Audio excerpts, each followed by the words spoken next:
All right, so President Joe Biden announced Wednesday that he's going to be forgiving up to $10,000 of federal student loan debt for millions of Americans. And there's another $10,000 being forgiven for lower income borrowers as well.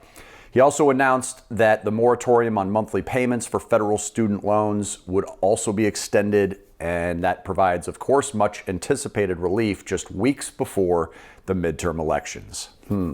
Student loan debts, folks, now total here in the U.S. nearly $1.75 trillion with a T. So how is this debt cancellation aid going to settle down the student loan crisis, and will the ramifications cause inflation to rise even more?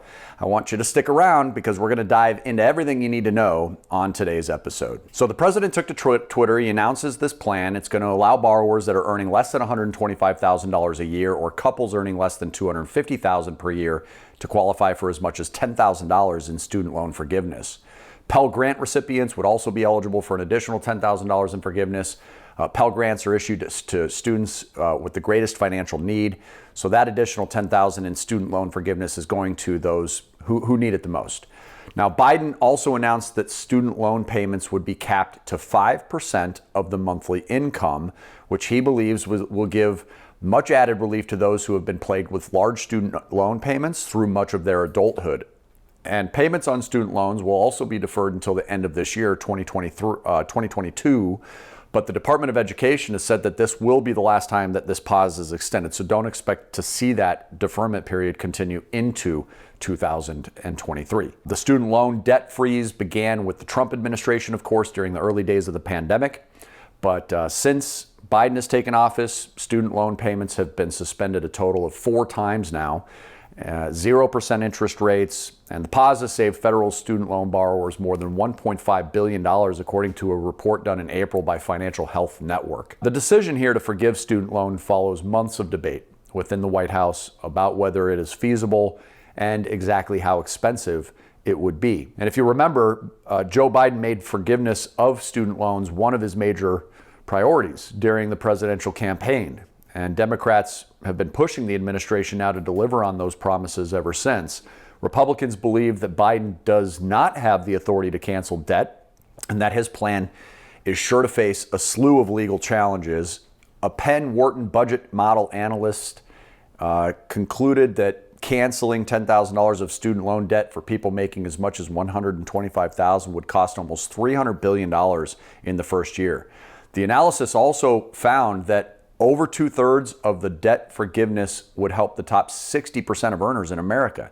Millions of borrowers are expected to qualify for the forgiveness under the plan. For those wondering how they can take advantage of this debt relief, expect to see a request form being released by the Department of Education in the coming weeks. Now, while the Education Department data shows that more than 43 million borrowers have federal student loan debt, the Federal Reserve says that most have less than $25,000 in student loan debt, with 25% or nearly 11 million Americans owing less than $10,000. Critics of student loan forgiveness note that low-income Americans who have never attended college and are struggling financially in the face of record-high inflation will not benefit from any debt forgiveness at all. Also, erasing some student loan debt does not solve the problem of rising tuition costs, which have historically outpaced inflation over the recent decades. According to data from the nonprofit group College Board, the average annual price for attending a public college, including tuition fees, room and board, books, as well as supplies, is currently between $22,690 for in-state students all the way to $39,510 for out-of-state students. Back in 1971, it was just $1,410 per year. Quite a difference now, folks. So students that are going to private universities, yearly cost has ballooned now to $51,690. Back in 1971, it was just $2,930, which means the average cost of going to college has increased by as much as 2,700%. That translates to approximately 4.6 times the rate of inflation during the last 50 years. The cost of going to college remains a serious problem, even if you see the benefit of Biden's student forgiveness program. We've talked often on this channel about how the need to go to college has changed over the past couple of decades.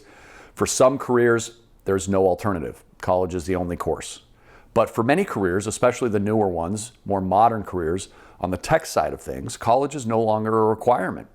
There are many ways to become an expert in your desired field, whether through online courses or even through studying the incredibly valuable content you can find here on YouTube, especially our channel, of course. And if you're willing to put in the time, you can gain a wealth of knowledge for free right here on YouTube.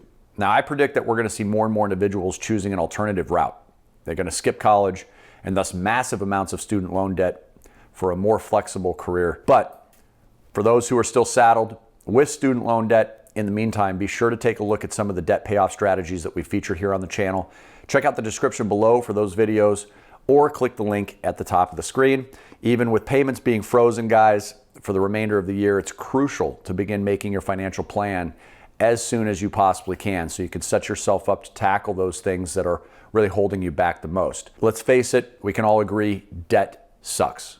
So there will be millions of happy people when they see their student loan debt go down by $10,000 or $20,000. But it'll be interesting to see how this affects inflation and the economy moving forward.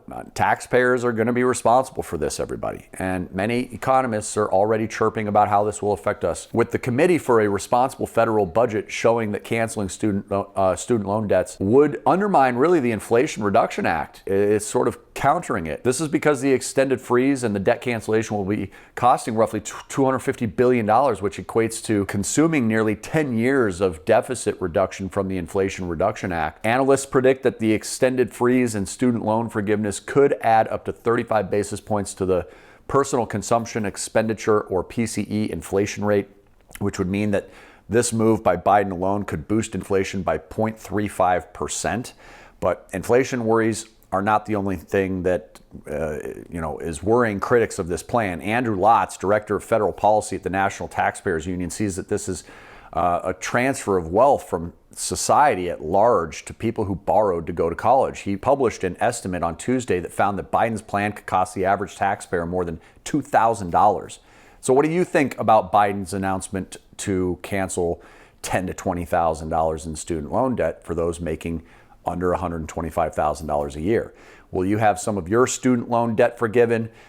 What will it do for you and your family moving forward? If so, does it take some of the weight off your shoulders, especially with the high inflation that we've experienced this year? If you're somebody who's already paid off your student loan debt, does this make you angry or upset?